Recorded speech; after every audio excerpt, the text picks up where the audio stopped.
So once again, welcome back to Engraving Mind. So today we are going to talk about physics ICSE class 10th. So in this series, we are going to cover the whole book of your ICSE class 10 physics. So one by one, we will cover all the topics. So today we are going to cover or talk about force, moment, and torque. So if we are going to see our syllabus for ICSE class 10, so it will be look like that, because before starting the session, it is very important to see the syllabus. So if you are going to see the syllabus of your chapter number 1, force, work, power and energy, so it will be look like that. It contains the topic, your topic related to like force, work, power and energy. In this topic, in the first topic force, we will cover about turning force concept, moment of force, force in equilibrium, center of gravity, then discussion using simple example and the simple pendulum problems. In detailed manner, we will talk about elementary introduction of the translational and rotational motion, moment, turning effect, force, also called the torque, its CGS and SI units, common example like door, steering wheel, bicycle, clockwise and anti-clockwise movement. Along with that, we will talk about equilibrium of translational and rotational motion, principle of movement and its verification using a meter ruler, suspended by two spring balance with slotted weights. Then we will talk about hanging from its simple numerical problem based on the center of gravity, only qualitative analysis. It means quantitative analysis is not involved in the class 10, but when you will go in your class 11, then we will talk about qualitative and as well as quantitative analysis of center of gravity. After that, with the example of some regular bodies and their irregular lamina. So this one is your chapter number first, and in your board examination every year the questions that are coming, it contain approximately 5 to 7 marks. 5 से 7 marks के question बच्चों यहाँ से आते हैं तुम्हारे work से, force, work से, पावर, और कभी कभी एनर्जी वाला सेगमेंट भी इंक्लूड हो जाता है, तो इसमें +3 और कर देना, तो hardly you will get 10 marks from this chapter. इस चैप्टर से तुमको 10 मार्क्स देखने को मिल जाएंगे.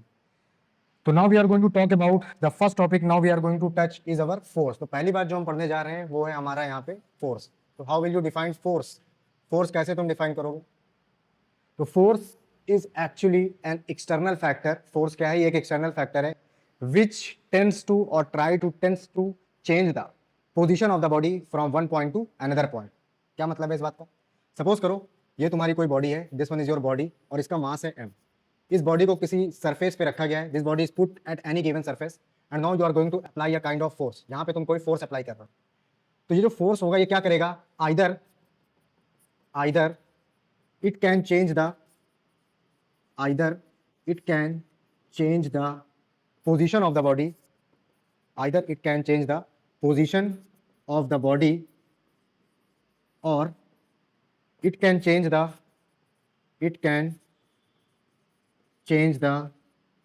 shape or size of the body.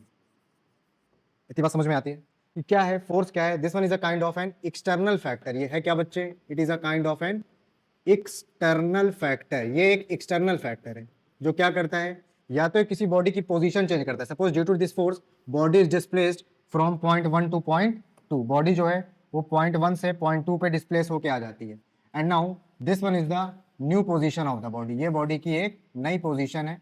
तो यहाँ से जो डिस्प्लेसमेंट डी हुआ ये किसके वजह से हो रहा है? It is just because of your force F, and this force is your external factor. तो force क्या करता है? Either it can change the position of the body, it means there should be a complete displacement will be over there, or it can change the shape or size of the body. It means when we will talk about in physics, generally two types of bodies are over there. One is completely rigid body. It means when you will apply a force, there is no displacement or no relative displacement in between their molecules. कहने का मतलब ये है कि suppose करो this body, अगर हम इस बॉडी को 3D शेप में एज्यूम करें तो this body is made up of small molecules. ये बॉडी कई सारे स्मॉल मॉलिक्यूल से मिलकर बनी हुई है, तो ये इसके सारे मॉलिक्यूल्स हो गए. अब now when you are going to apply a force on a given body, अब जब तुम क्या कर रहे हो, इस बॉडी पे एक फोर्स अप्लाई कर रहे हो, तो अगर इसके मॉलिक्यूल्स के बीच में कोई रिलेटिव मोशन नहीं होता है, now you are going to apply a force, तो इनके मॉलिक्यूल के बीच में कोई रिलेटिव डिस्प्लेसमेंट देखने को नहीं मिलता है. रिलेटिव डिस्प्लेसमेंट का मतलब there is no change in the particles of the body. क्या बोल रहा हूं मैं? No change in the position of the particles, it means this body is your rigid one. ये आपकी बॉडी कैसी हो जाएगी? रिजिड बॉडी हो जाएगी. और बच्चे फ्रॉम क्लास 6 टू क्लास 10 हम जितनी भी बॉडी फिजिक्स में पढ़ेंगे, we will assume that these all bodies are completely rigid in nature. It means whenever you are going to apply a force on the given body, there is no relative displacement in between their molecules. इनके molecules के बीच में कोई भी relative displacement देखने को तुमको मिलेगा ही नहीं. That is why we are saying that these all are your rigid body. But when you will go in your class 11th or 12th, we will talk about one chapter is there elasticity, in which when you are going to apply a force on a given body, there is a complete deformation or the distortion of the molecule that will take place. That is why molecule will shift from one position to another position. So these types of bodies we will not consider as a rigid body. So these types of bodies are non-rigid bodies are over there. It means we will learn about modulus of elasticity and various types of materialistic properties are over there. So in this chapter, all the bodies that we are going to consider is a kind of your completely rigid body. It means when you will apply a force on the given body, there is no displacement or the relative displacement in between their molecules. इनके molecules के बीच में कोई भी relative displacement देखने को नहीं मिलेगा जब भी तुम इस पे फोर्स लगाओगे. तो क्या देखने को मिलेगा? There is always a displacement in a body from one position to another position. Displacement देखने को मिलेगा. अब ये भी हो सकता है कि कभी कभी हम फोर्स लगा तो रहे हो लेकिन कोई डिस्प्लेसमेंट देखने को ना मिल रहा हो. It means when you are going to apply a force on a given body, but there is no displacement, it means force will be act there, but there will be no work. It means because the formula of work done is given by force multiplied by displacement. If the value of displacement is 0, then ultimately the value of force will also become 0. So this one is the basic information about force. So when we are going to talk about the basic formula of force, then it is given by mass multiplied by acceleration. तो अब force के बारे में कुछ quantitative analysis कर देते हैं. तो पहली कॉन्सेप्ट जो है, जब भी हम फोर्स का फॉर्मूला पढ़ते हैं तो formula of force is given by mass times acceleration, और in abbreviation forms we can say F is equal to m multiplied by a, where F is equal to applied force, m is equal to mass of body and a stands for acceleration. Here what is acceleration? It is change in velocity with respect to time. Acceleration क्या होता है? ये होता है किसी भी velocity में जो चेंज हो, किसके रेस्पेक्ट में? टाइम के रेस्पेक्ट में, उसको हम बोलते हैं एक्सेलरेशन. अब यहाँ पे हम बोल रहे हैं change in velocity. Here we are saying change in velocity with respect to time.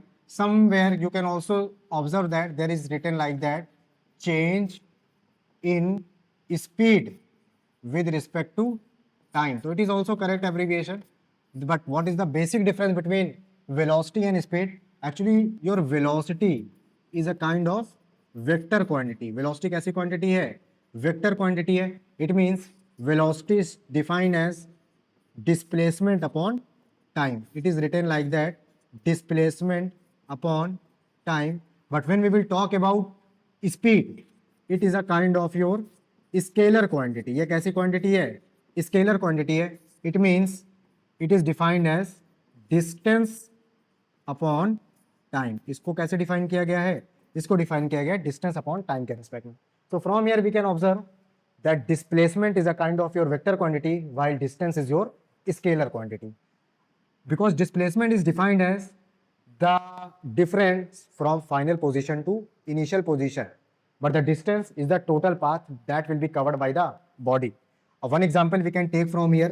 Suppose a man goes from point A to B by the length of 3 meter and then he tilted towards its north and again travel a distance of 4 meter. Then जो इसकी distance होगी, distance इसकी कितनी लिखी जाएगी? Distance will be 4 plus 3 is equal to 7 meter होगी. But जो इसका displacement होगा, the distance from final position to initial position, it will be by Pythagoras theorem, 4 का स्क्वायर प्लस 3 का स्क्वायर यानी कि 25 यानी कि 5. तो जो इसका डिस्प्लेसमेंट होगा वो कितना होगा? It will be your 5 metre. तो distance will be of kind of 7 meter, but the displacement will be of 5 meter. So here we can say whenever we are going to observe the displacement, there is a 100% displacement from position 1 to position 2, or we can say that it contains a kind of direction. Your displacement contain a direction from point A to B. That is why displacement is a vector quantity, or we can say velocity is a vector quantity, or we can say acceleration is a vector quantity, or we can say in this way your force is a kind of vector quantity. इस तरह से हम ये बोल सकते हैं कि force भी तुम्हारी कैसी क्वांटिटी हो गई है, वेक्टर क्वांटिटी हो गई, क्योंकि एक रूल है वेक्टर एनालिसिस में कि whenever you are going to multiply any scalar with a vector we will always get a kind of vector quantity. तो यहाँ पे स्केलर मास तो एक स्केलर क्वांटिटी है, लेकिन एक्सेलरेशन एक वेक्टर क्वांटिटी. वेक्टर क्वांटिटी क्यों है? क्योंकि acceleration is defined as rate of change of velocity with respect to time. यहाँ पे वेलोसिटी तुम्हारी वेक्टर क्वांटिटी है. वेलोसिटी क्यों वेक्टर क्वांटिटी? क्योंकि velocity is defined as displacement upon time. Displacement एक वेक्टर क्वांटिटी है, क्योंकि डिस्प्लेसमेंट कैसे डिफाइन किया गया है? Displacement is defined as the difference from final position to initial position. Because displacement contain a direction, that is why we can say velocity contain a direction. In this way acceleration will also contain a direction, that is why force is a vector quantity. It means whenever we are going to calculate the force we will need three things. क्या क्या चीज़ों की जरूरत होगी? First of all, force contain its a numerical value. force की अपनी एक numerical value होगी, और तुमको ये बात भी पता है magnitude होगा इसका. numerical value को बेसिकली हम फिजिक्स में क्या बोल देते हैं?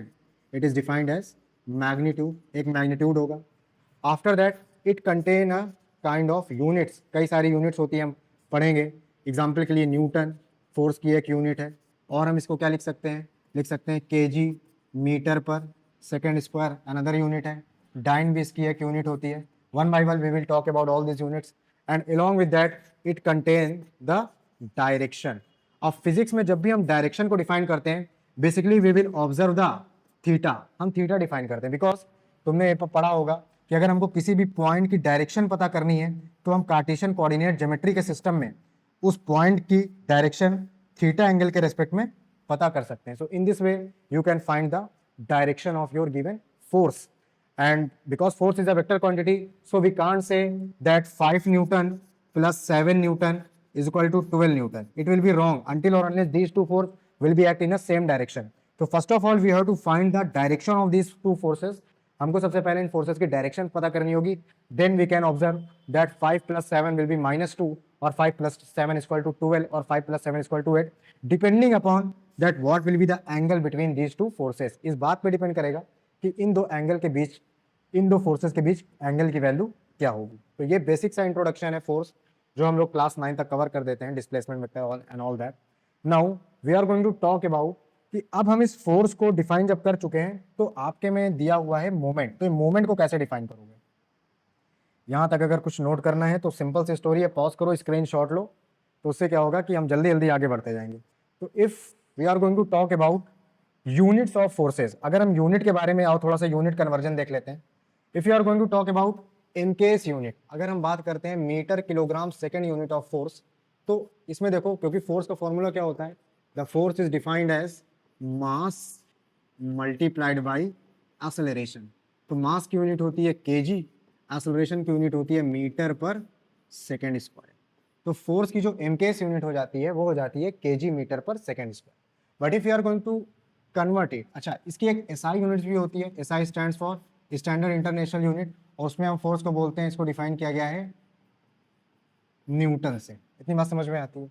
But if you are going to talk about CGS unit, अगर हम सेंटीमीटर ग्राम सेकंड की बात करें, तो we already know that 1 kg is equal to होता है 1000 ग्राम, ये बात सबको पता है. And 1 metre is equal to 100 centimetre. So in this way we can say 1 kg metre per second is equal to 1 kg is equal to 1000 gram. Here we are converting from MKS to CGS, multiplied by 1 meter is equal to 100 centimetre. तो यहाँ पे बच्चे आ चुका है तुम्हारा ग्राम centimetre per second square. Now you will multiply it, so it will become 10 की power 5 gram centimetre per second square, और we can say 10 की पावर 5 डाइन. ये कितना हो जाएगा? 10 की पावर 5 डाइन हो जाएगा. So in this way we can say 1 kg metre per second square, ये सेकेंड स्क्वायर है यहाँ पे, इज इक्वल टू 10 की power 5 gram centimetre per second square, और वी कैन से 10 की power 5 dyne. So in this way you can convert your unit from one system to another system. Only you should know about the unit conversion, and I had already completed the unit conversion in our previous video that is dedicated for class 9. But if you have any confusion related to unit conversion from one unit to another, you can see that video. So all this confusion will be clear for you. So in this way we can say that MKS unit is kg meter per second, SI unit is Newton, CGS unit you can observe gram centimeter per second square और it will be 10 की power 5 dyne, क्योंकि 1 gram centimeter per second square is equal to dyne. This one is the CGS unit.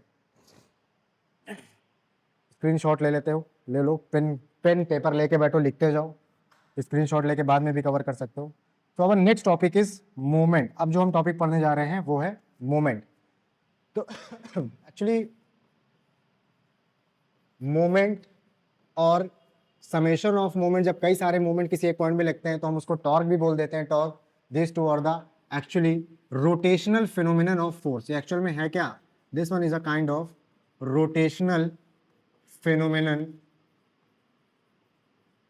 Of force. ये force की actual में बच्चे rotational phenomenon है. अब अगर मोमेंट का फॉर्मूला देखें तो इट इज डिफाइंड एज, अगर मोमेंट का फॉर्मूला देखो तो इसको कुछ इस तरह से डिफाइन किया गया है, force multiplied by perpendicular distance, perpendicular distance. और ये डिस्टेंस कहां से ली जाती है? Perpendicular distance, very important, from the fixed point. कहां से ली जाती है? इसको हमेशा हम बच्चे फिक्स पॉइंट से लेंगे. हाँ, either you can say fix point और you can say pivoted point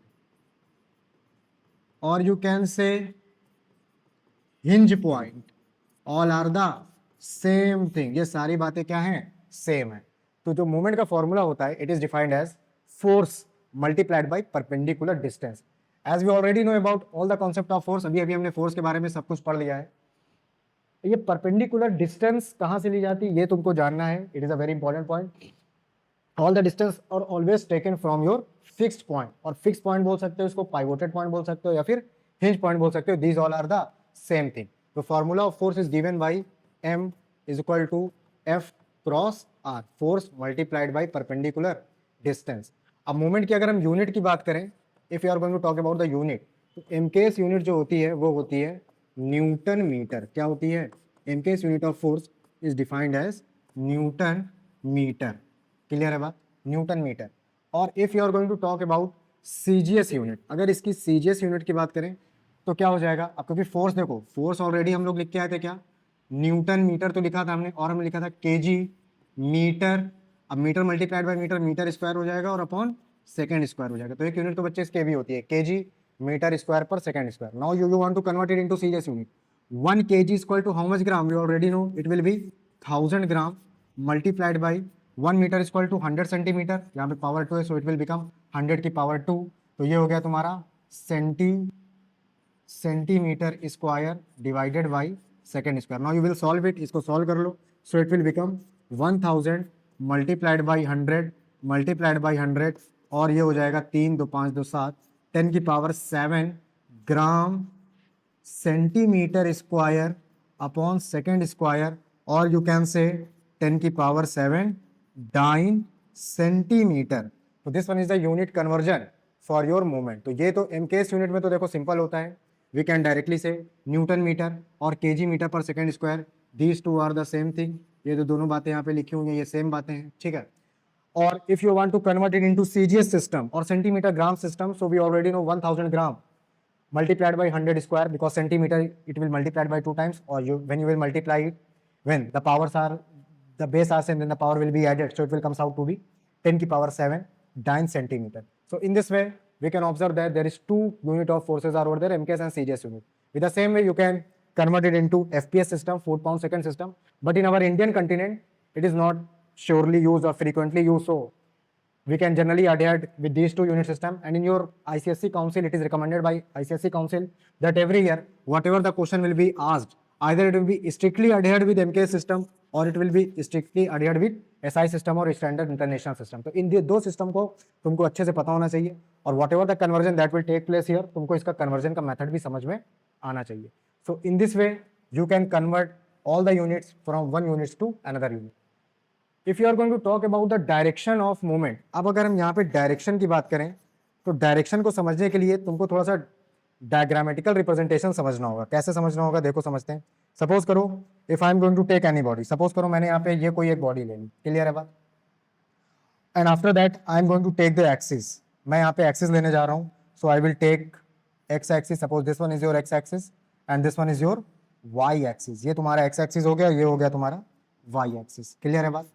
because there is a body of mass M, तो इसका कहीं ना कहीं पे बच्चे सेंटर ऑफ ग्रेविटी भी लाई करेगा. ये बात भी समझ में आती है, क्योंकि कोई भी body, any body that contain the mass 100%, the centre of gravity will be on the body. Either it can be outside the body or it can be inside the body, but center of gravity will be 100% will be over there. So if I am going to talk about the numerical interpretation of moment, अगर हम numerical interpretation of moment की बात करते हैं तो हमने इसके center of gravity को origin से मिला दिया. इतनी बात भी समझ में आती है. Now I will change the color. और if I am going to apply a force on the given body, अगर हम बच्चे मान लो इस बॉडी में हमने इस डायरेक्शन में कोई फोर्स लगा दिया, इतनी बात समझ में आती है. This one is your X axis, this one is your Y axis, this one is any given body, और मैंने इस डायरेक्शन में एक फोर्स लगा दिया है. Due to this force F, अब इस फोर्स एफ के वजह से व्हाट विल हैपन, जो भी फोर्स बॉडी में लगता है हम उसको जनरली कहाँ लगता है वो मान लेंगे, always on its centre of gravity. The condition should be like that your body should be symmetrical in nature. जो तुम्हारी बॉडी हो वो सिमेट्रिकल होना चाहिए. तो if you are going to talk about movement, अगर हम यहाँ पे मूवमेंट निकालना चाहें, फोर्स की वैल्यू एफ है and the value of perpendicular distance from fix point, इसको हम क्या मान लेंगे, ओरिजिन को. Here our origin is our fix point. हमारा ओरिजिन यहाँ पे क्या है, फिक्स पॉइंट है. तो the value of moment is given by force. Again force की वैल्यू यहाँ पे सपोज करो कितनी है, फोर्स की वैल्यू यहाँ पे एफ जो मैंने लिख रखी है, F multiplied by perpendicular distance. Perpendicular distance की वैल्यू है यहाँ पे आर. सपोज करो यहाँ पे फोर्स की वैल्यू लग रही थी 10 न्यूटन और परपेंडिकुलर जो डिस्टेंस थी इसकी वैल्यू सपोज करो है 10 मीटर. इतनी बात समझ में आ रही है. सो द वैल्यू ऑफ मोमेंट जो है ये हो जाएगी 10 मल्टीप्लाइड बाई 10 यानी कि 100 न्यूटन मीटर. अभी तक यहाँ तक की सारी बातें समझ में आती है. Now the most important part is what will be the direction in this case. अब हम बात करने जा रहे हैं कि in this case how will you define the direction of the body या direction of the rotation of the body. So whenever this force will be act on the given body, it will try to rotate the body because this one is your fixed point. फिर से वही बात, either you can say that this one is your fixed point or you can say that this one is your pivoted point. या तो तुम इसको fixed point बोल सकते हो या तो तुम इसको pivoted point बोल सकते हो, or you can say this one is your hinge point. In this case, all these topics, hinge, fixed or pivoted, will attribute the same effect for the given body. So in this case, the magnitude will be 100 Newton meter, but when these, because this one is your fixed point, suppose my elbow, this one is your fixed point, when the force will act in this direction, it will start to rotate the body in clockwise direction. ये body को किस direction में rotate करने लगेगा? It will start to rotate the body in clockwise direction. C dot W dot D stands for clockwise direction. And our abbreviation for clockwise movement we will always consider as negative, and for anti-clockwise movement we will always consider as positive. So in this condition, this 100 Newton meter will become with negative sign. Either you can write minus का 100 Newton meter or you can write 100 Newton meter in which direction? In clockwise direction.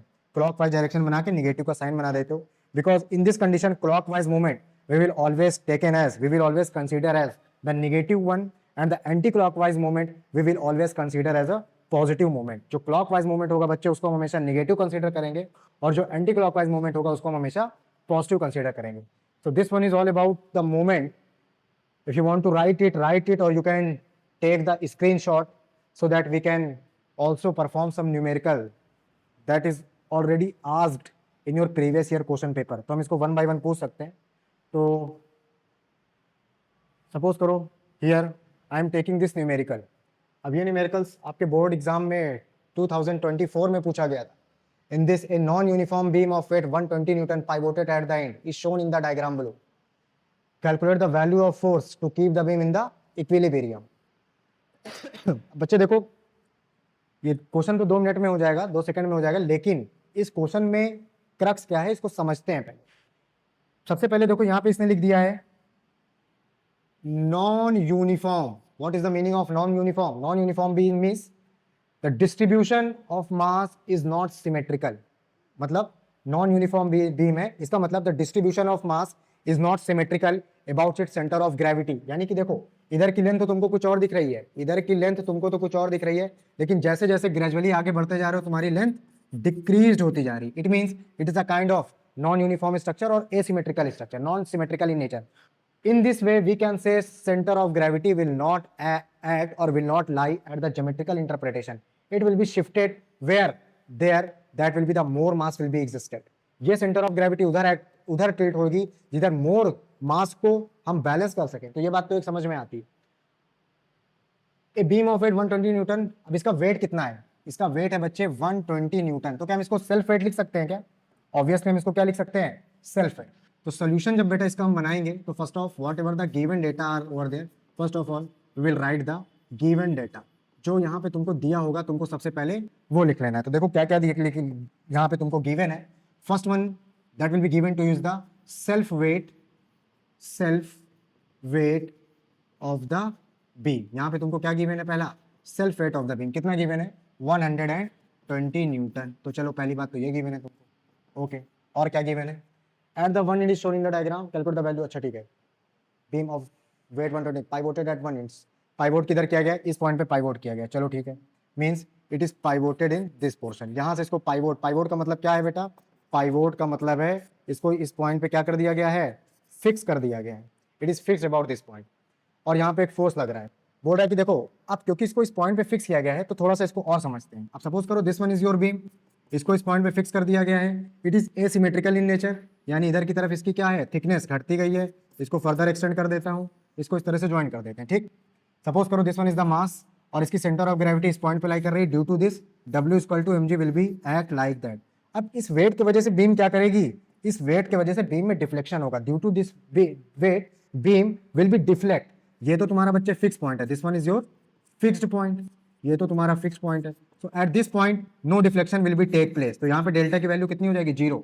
But at this point due to the self weight of the beam, self weight of beam की वजह से कहीं ना कहीं बच्चे beam जो है तुम्हारी डिफ्लेक्ट करके इस तरह से शिफ्ट होगी कि नहीं होगी? This one is the deflected shift. तो कह रहा है कि what will be the value of force. हम इस पॉइंट में कितना वैल्यू लगा दें, फोर्स की क्या वैल्यू लगा दें, so that your overall structure will came into an equilibrium position. कि तुम्हारा पूरा का पूरा स्ट्रक्चर एक इक्विलिब्रियम पोजीशन में है. तो again we will use the law of equilibrium of moment. अब क्या ये होता है law of equilibrium of moment? क्या है? तो इसको हम मेथड या प्रिंसिपल ऑफ मोमेंट भी बोलते हैं बच्चे. और ये बोलता है कि sum of all clockwise moment CWM clockwise moment is equal to, जगह नहीं है तो नीचे लिख रहा हूं, sum of all anti clockwise moment. This one is called as principle of moment. इसको हम प्रिंसिपल ऑफ मोमेंट भी बोलते हैं. It means sum of all clockwise moment is equal to sum of all anti clockwise moment. तो अगर इस point से हम देखोगे तो सम ऑफ ऑल क्लॉकवाइज मोमेंट. अब जरा क्वेश्चन पे वापस आ जाते हैं और इसको ध्यान से समझ लेते हैं. देखो यहाँ पे एक फोर्स लग रहा है जिसकी डायरेक्शन नीचे की तरफ है. तो अगर ये पॉइंट बच्चे फिक्स है तो इस पे क्लॉकवाइज मोमेंट की वैल्यू क्या हो जाएगी?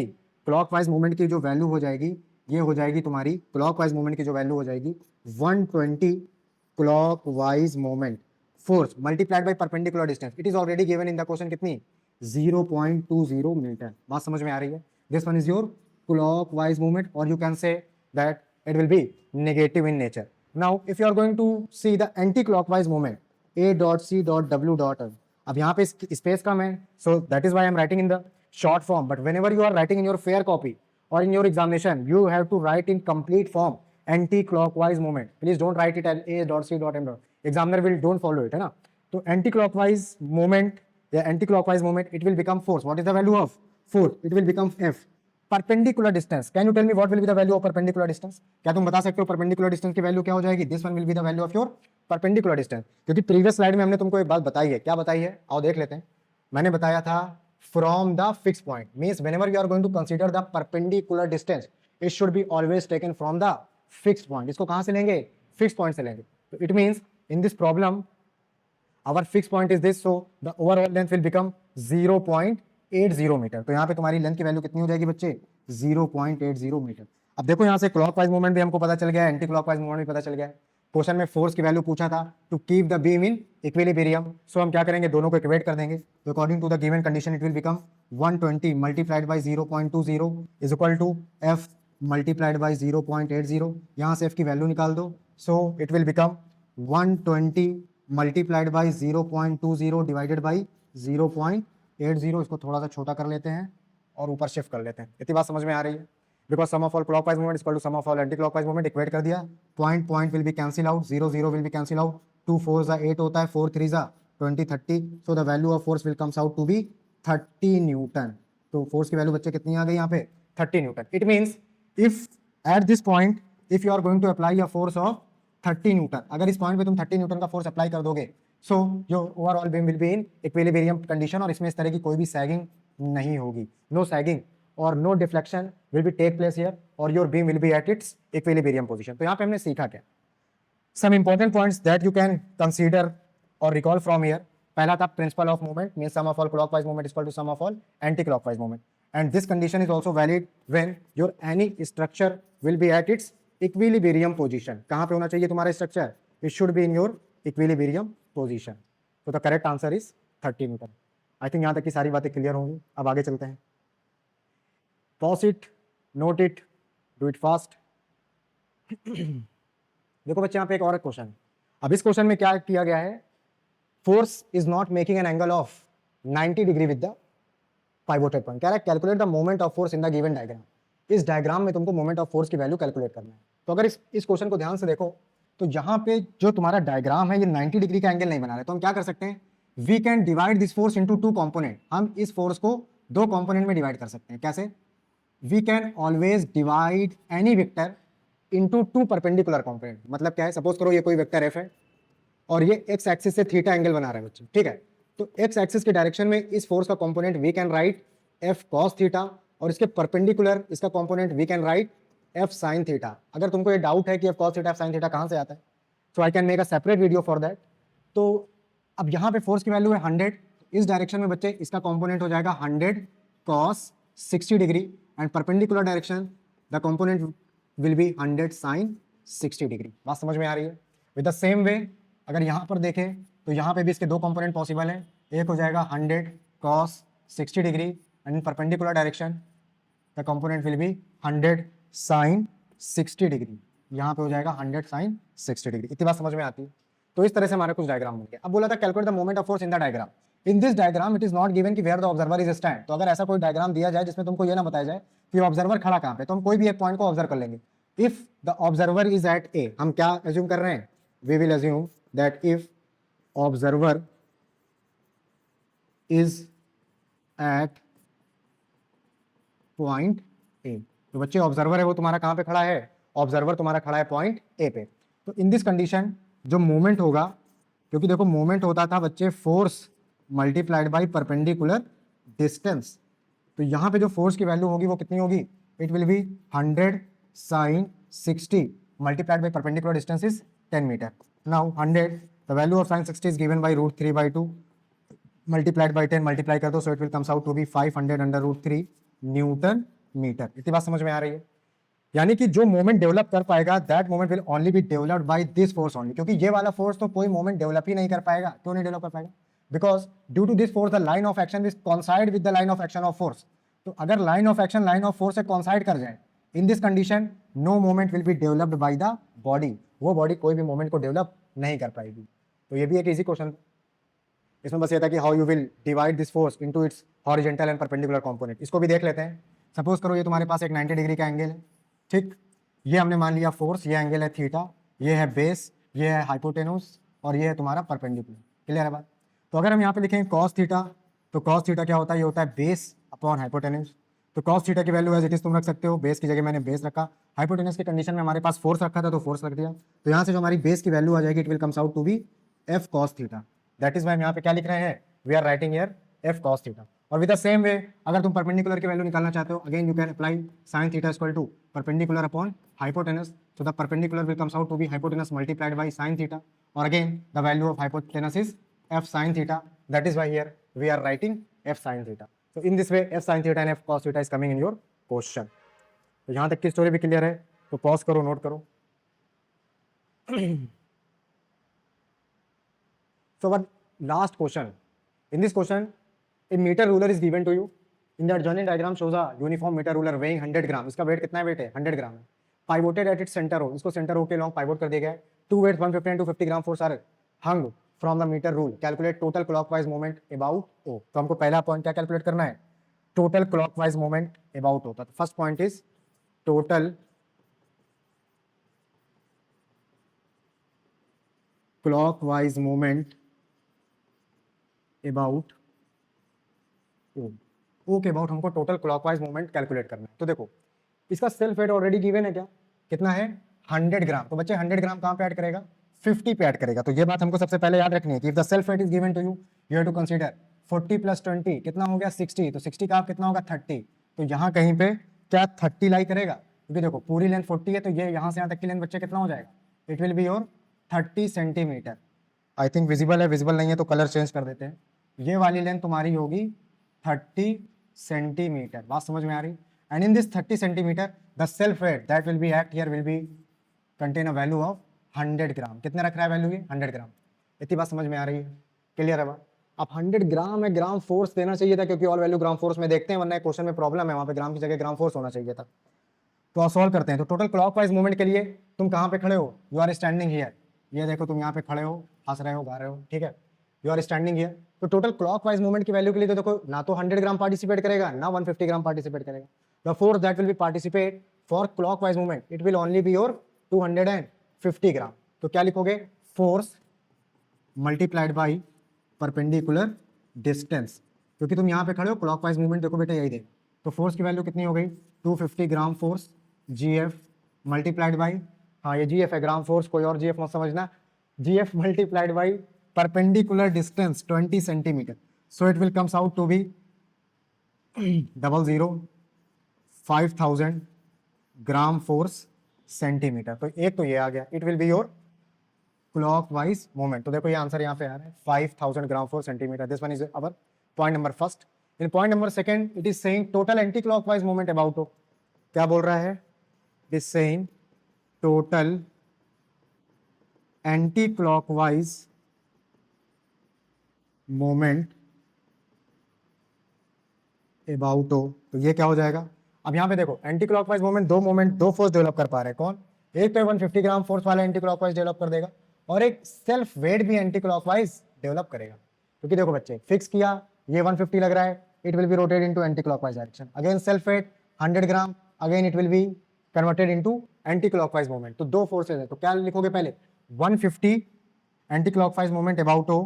तो ये हो जाएगा 150 force multiplied by perpendicular distance. Total distance is of 40. 150 मल्टीप्लाइड बाई 40 plus second one is your 100. अब यहाँ पे ये क्लियर करना है और मल्टीप्लाइड में देखो पूरी डिस्टेंस 40, ये 30, तो बची कितनी? This one will be your 10. So it will comes out to B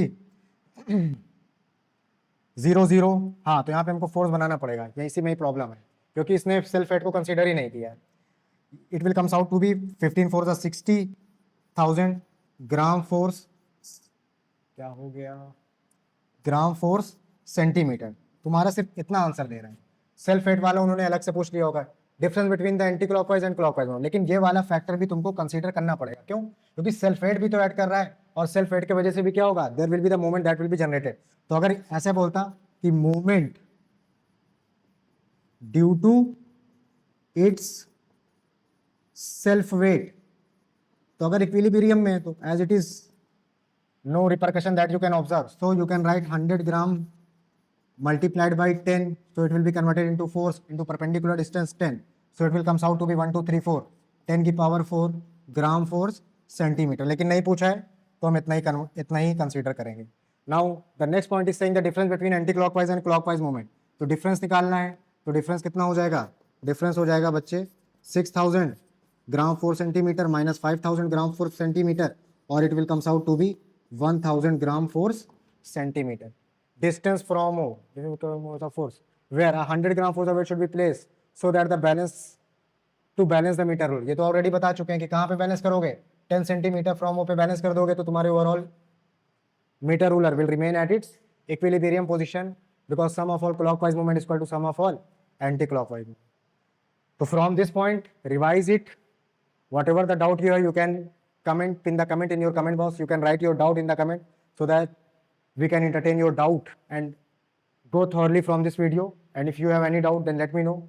From this point onwards, we will try to continue for our videos, because due to some health problem and other issues, we will not capable to continue our videos. But from till this point, we'll try to continue from our video. From that, stay tuned, be healthy, stay hydrated, and like, share, and subscribe our channel and videos. All the best.